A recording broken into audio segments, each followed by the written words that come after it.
Hi guys, welcome back to my channel. तो आज दिन था ये संडे का और संडे का मेरा व्लॉग है, बहुत दिनों से डला हुआ था पर मैंने सोचा कि चलिए आज आप लोगों के साथ इसको शेयर कर देती हूँ। तो दिल्ली का मौसम तो दिवाली के जस्ट बाद से ही बदलना शुरू हो जाता है। सुबह वाली हल्की ठंडक शुरू हो चुकी है। तो अभी सुबह हस्बैंड तो ऑफिस जा चुके हैं और उनका जो रूटीन है वो थोड़ा ज़्यादा अर्ली मॉर्निंग का रहता है, तो जिसे मैं बहुत ज़्यादा शूट नहीं कर पाती हूँ। तो बस उनके जाने के बाद सारी साफ सफाई सब कुछ हो गई है घर में और उसके बाद सबसे पहला काम मेरा होता है नहाना। तो नहा धोकर सब पूजा पाठ वगैरह मैं कर लूँ, उसके बाद मैं फ्री हो जाती हूँ क्योंकि आज संडे है तो निवी भी घर में है।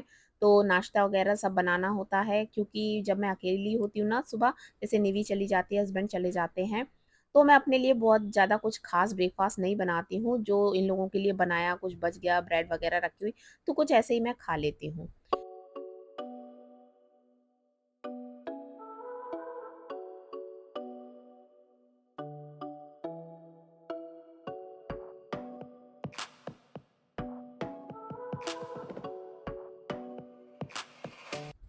मेरा ना मंदिर बहुत ही ज़्यादा छोटा है, मतलब उसमें स्पेस थोड़ा कम है, तो इसलिए मेरे मंदिर में मोस्टली चीज़ें बहुत ही छोटी-छोटी सी हैं, जैसे ये भगवान जी के पूजा के बर्तन वगैरह सब बहुत छोटे-छोटे से हैं।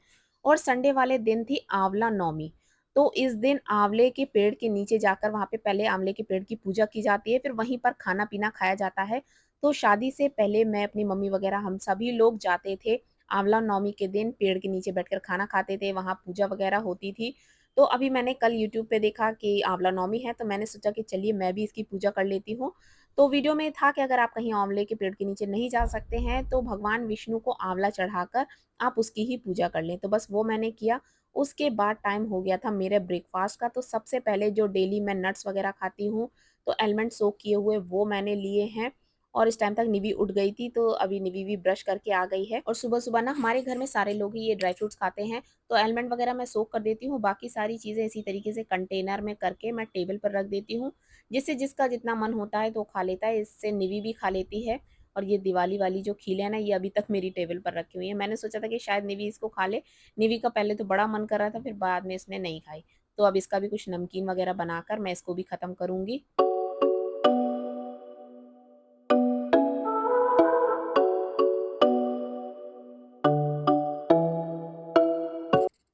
रात के पहले मैं निवी के लिए चीला बना रही थी, तो उसी के लिए मैंने यहाँ पर बैटर बनाया था, पर निवी ने रात को चीला नहीं खाया। अब वो बैटर रखा हुआ था, तो मैंने बस यही सोचा था कि आज इसी का ब्रेकफ़ास्ट बनेगा, क्योंकि मैं कोशिश करती हूँ कि निवी जितना हो सके ज़्यादा से ज़्यादा सब्जियाँ खाएँ और उसको चीला पसंद भी है।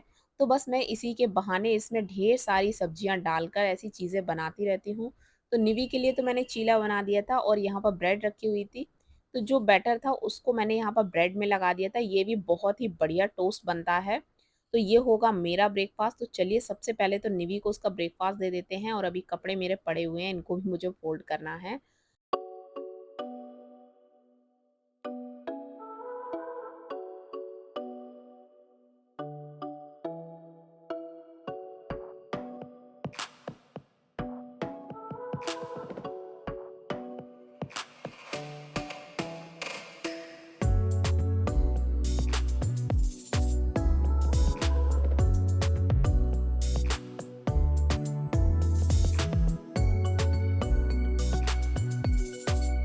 तो यहाँ मेरा भी ब्रेकफ़ास्ट रेडी हो गया है, 2 ब्रेड टोस्ट मैंने अपने लिए बनाए थे और थोड़ा-सा बैटर अभी भी बचा हुआ है। अब ब्रेड के साथ इसका खाने का मेरा मन नहीं था क्योंकि 2 ब्रेड बहुत ज़्यादा हो जाती हैं और उसमें ये बैटर लगा हुआ है ना, तो बहुत ज़्यादा हेवी भी हो जाता है।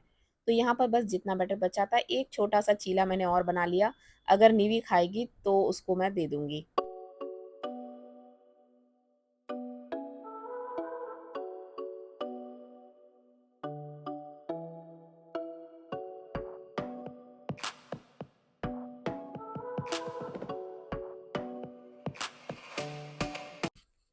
मुझे ब्रेकफ़ास्ट के साथ सॉस वग़ैरह ज़्यादा पसंद नहीं है, मुझे हरी धनिया की चटनी ये ज़्यादा पसंद आती है, इसलिए मेरे ब्रेकफ़ास्ट में या खाने में, मतलब कोई भी चीज़ मुझे खानी होती है, तो मोस्टली मैं चटनी से ही खाना पसंद करती हूँ।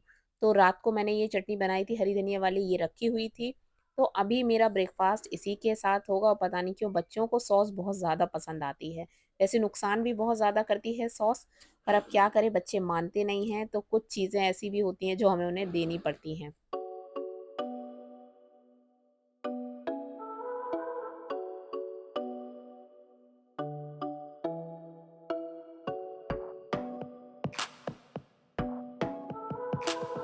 निवी का सैटरडे और संडे दोनों ही दिन छुट्टी होती है, तो सैटरडे मैं उसको एक टाइम पढ़ाई कराती हूँ, पर संडे उसके लिए बिल्कुल फ्री होता है, तो उस दिन वो आराम से अपना पूरे दिन खेलती है।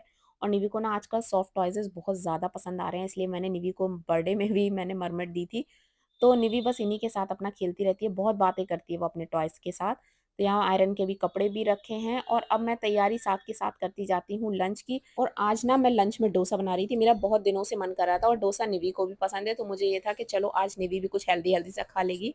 और साथ में यहाँ पर एक पैकेट आया था, वैष्णो देवी का प्रसाद आया था जिसमें कुछ चॉकलेट वगैरह थी, तो बस निवी की पूरी नज़र इन्हीं पर लगी हुई थी।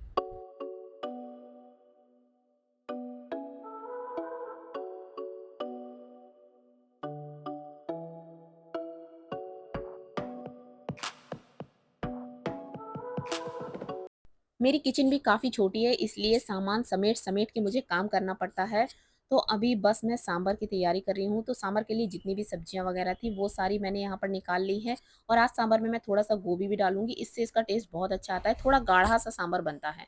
और यहाँ पर ये जो मैं फॉइल पेपर निकाल रही हूँ ना, ये पता है आपको पिछले 7 साल पुराना है आई थिंक। शादी के बाद जब मैं दिल्ली आई थी, तो पहली बार मैं चांदनी चौक गई थी।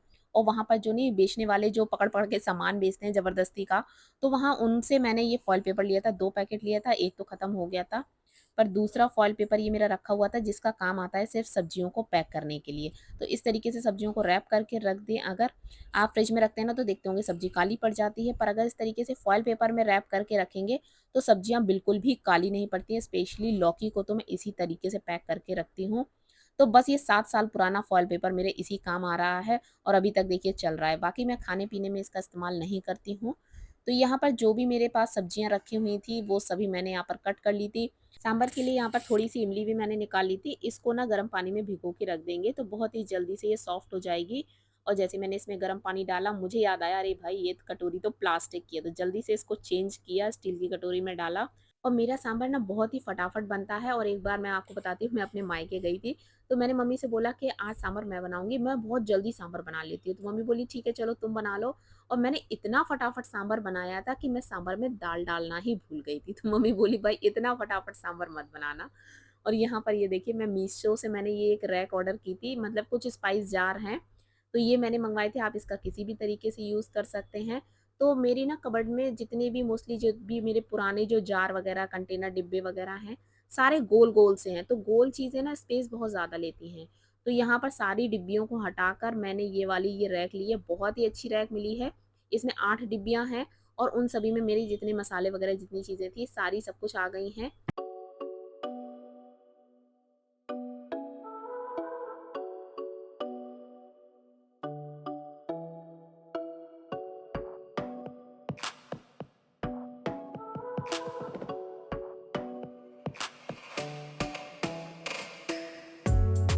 एक साइड बन रहा है सांभर और दूसरी साइड मैं बना रही हूँ आलू की स्टफिंग जो हमें डोसे में भरनी होती है। तो वो मैंने केवल सरसों और प्याज़ डाल के छौंक दिया है आलू, और केवल नमक डाला है क्योंकि निवी भी ये खाएगी। और साथ में जब इतनी चीज़ें बन रही हैं, तो सोचा कि चलिए चटनी भी बना लेते हैं।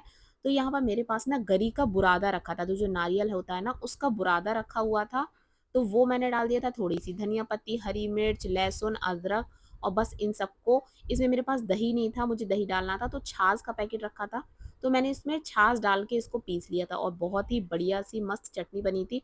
मिर्च इतनी ज़्यादा हो गई थी कि मुझे इसकी मतलब एक भस-सी लग रही थी। और यहाँ पर देखिए, मैं जो डोसा बनाती हूँ, वो बनाती हूँ अपने जो रोटी वाला तवा है ना, नॉर्मल तवा, उस पर ही। क्योंकि नॉन स्टिक पे ना मेरे पे डोसा नहीं बनता है। नॉन स्टिक पे मैं डोसा बनाती हूँ, तो डोसा एकदम मतलब फिसल-फिसल सा जाता है, तो थोड़ा चीला वाला जो वैसा होता है ना, चीला जैसा बनता है वो। एकदम क्रिस्पी नहीं बनता है। और ये वाला जो मेरा आयरन का ये जो तवा है मेरा रोटी वाला, इस पे डोसा बहुत ही क्रिस्पी बनता है।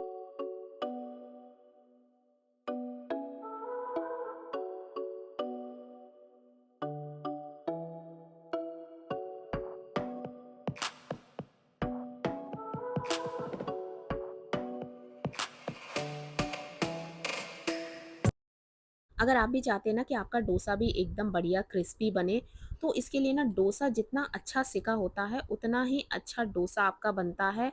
बहुत ही ज़्यादा क्रिस्पी बनेगा और जब आप देख लें कि डोसे में ऊपर से ना छेद-छेद से आपको दिखाई देने लगेंगे, तो आप समझ जाइए कि आपका डोसा अच्छी तरीके से पक चुका है।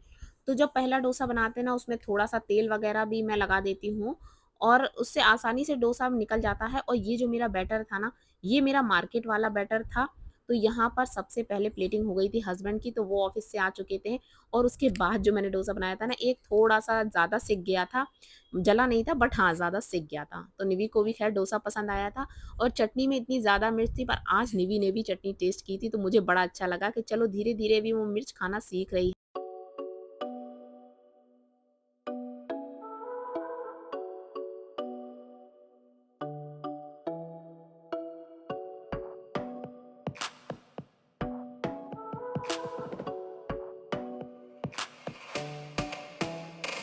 मैं जब भी कोई भी चीज़ बनाती हूँ ना, चाहे 10 बार मैं उसको बना चुकी हूँ, पर हस्बैंड जब भी उसको खाते हैं तो कहते हैं बस आज वाला तुम्हारा बेस्ट था। तो यहाँ पर उसके बाद फिर मैंने भी अपना लंच किया, तो आज मैंने 3 डोसे खाए थे और सच में वाक़ई में बहुत ही टेस्टी बना था, सांभर बहुत टेस्टी बना था। तो खा पी के हस्बैंड को तो नींद आ रही थी, पर यहाँ निवि तो अपना संडे एन्जॉय करना था उसको, तो वो पापा को बिधाए हुए थे अपने साथ गेम में। और यहाँ पर थोड़ा-सा काम था, ये मोगरा जो बत्ती आती है ना, गीली धूप, ये मोगरा वाली जो स्मेल होती है ना, ये मुझे बहुत ही ज़्यादा पसंद है। तो ये मैं धूप ले आती हूँ और इसकी ना इस तरीके से बत्ती बनाकर मैं डिब्बी में रख लेती हूँ एक साथ। तो जिससे जब भी पूजा करती हूँ ना, तो बहुत आसानी हो जाती है सुबह-सुबह, वरना इतनी सारी चीज़ें होती हैं ना, तो जितनी चीज़ें पहले से ही काम खत्म कर लो उतना ज़्यादा अच्छा रहता है। तो दोस्तों, आज का वीडियो आप लोगों को कैसा लगा? वीडियो पसंद आया तो वीडियो को एक लाइक, और अगर चैनल पर नए हैं तो चैनल को सब्सक्राइब करना बिल्कुल मत भूलिएगा, जिससे कि आगे आने वाले और भी वीडियोज़ आप देख सकें। तो चलिए दोस्तों, आप लोगों से फिर से मिलते हैं, तब तक के लिए bye bye and take care.